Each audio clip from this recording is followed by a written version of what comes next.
Chapter 6, Blood in the Garden. The fire from the night before still smoldered. Ash floated through the estate like dark snow. The air smelled of smoke and fear. Meko sat at the river's edge, his shoulder wrapped in bandages, watching the sunrise. His reflection in the water was unrecognizable, tired, bruised, changed. Nia knelt beside him, sharpening her dagger with slow, careful strokes. Her hands were steady, but her eyes were distant. Neither spoke. Words were useless now. The birds didn't sing that morning. Even the wind held its breath. Queen Zalira stood in the center of the war room. The estate's grand table was now scratched and scorched. She traced her finger along a torn map spread across it. They will not stop, she said. They will send spies, traitors, even children if they must. Meko tightened the wrap around his wounded arm as he leaned against the doorframe. Then we meet them here, he said. Let them come. We'll bury them in our soil. Zalira looked up. No. We move first. We gather the loyal. We strike before they expect it. She walked over to a nearby window, staring out over the damaged training yard below. And we prepare to lose more than blood. She didn't mean soldiers. She meant part of themselves. At the estate gates, Zina waited, draped in soft blue robes. Her braids shimmered with gold beads, and her face was painted in peaceful hues. She looked like forgiveness. I come to fight beside you, she said as Nia and Meko approached. Meko's jaw clenched. You came when we're weak. That's convenient. Zina bowed her head. I know I've made mistakes. But I know this palace, and you need allies who understand your enemy. Zalira approached, her gaze like a blade. She studied Zina for a long moment. We don't have the luxury of trust, Zalira said. But we'll take your hands, for now. Zina smiled. Inside, she was already calculating who would bleed first. That night, she wandered the halls freely, memorizing exits, water sources, and guard rotations. The king sat alone in the throne room. Torches flickered along the stone walls. His robe, once spotless, was now stained with spilled wine. 5 days, he said to the shadows. And no one has brought me Meko's head. A general stepped forward. The estate is remote, your majesty. Their forces grow. Then we crush them, the king growled. He waved his hand, and a group of cloaked men entered silently. No banners. No mercy, the king commanded. Leave nothing behind. Bring me the girl's head first. He handed them a scroll marked with blood-red ink. They bowed and vanished. At the estate, the courtyard echoed with the clash of wood and steel.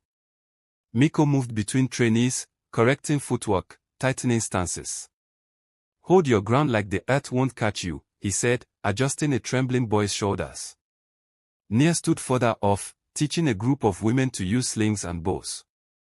Her words were few, but her aim was sharp. Zalira drilled alongside her soldiers. She did not give orders from afar, she led by example, her blade just as worn as theirs.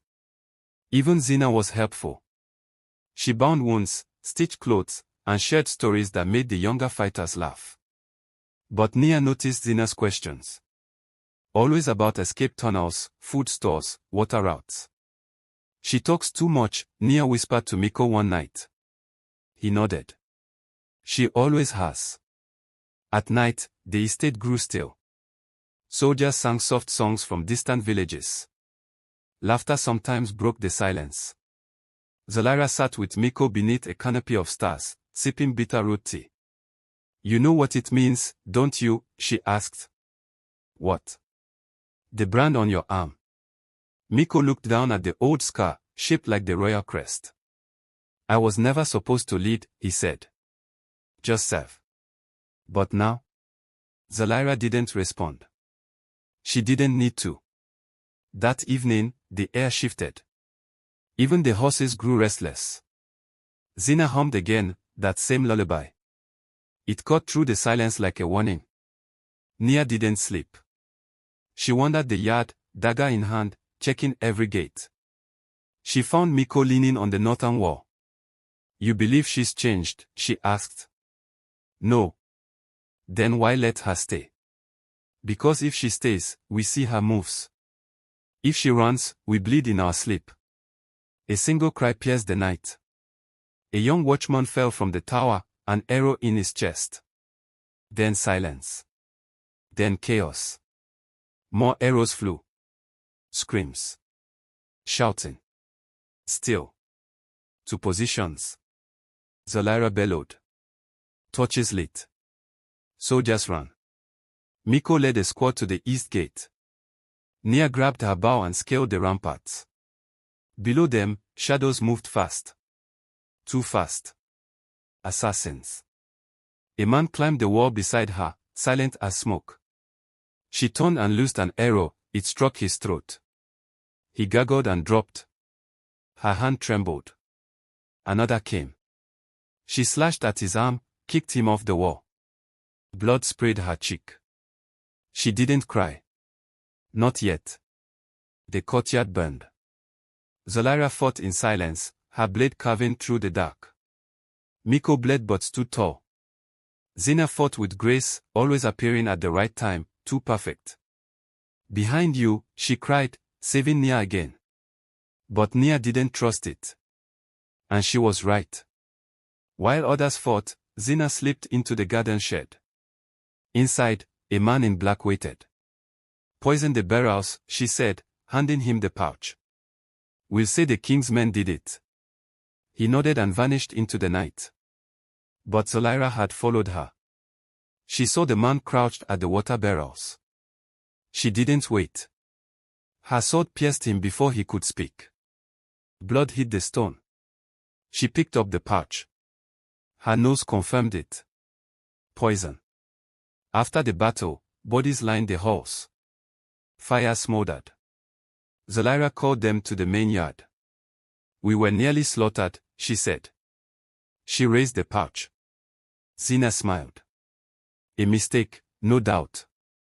Only one person left the lines, Zalira said. 2 guards seized Zina. You think you've won? Zina hissed. This is just the first cut.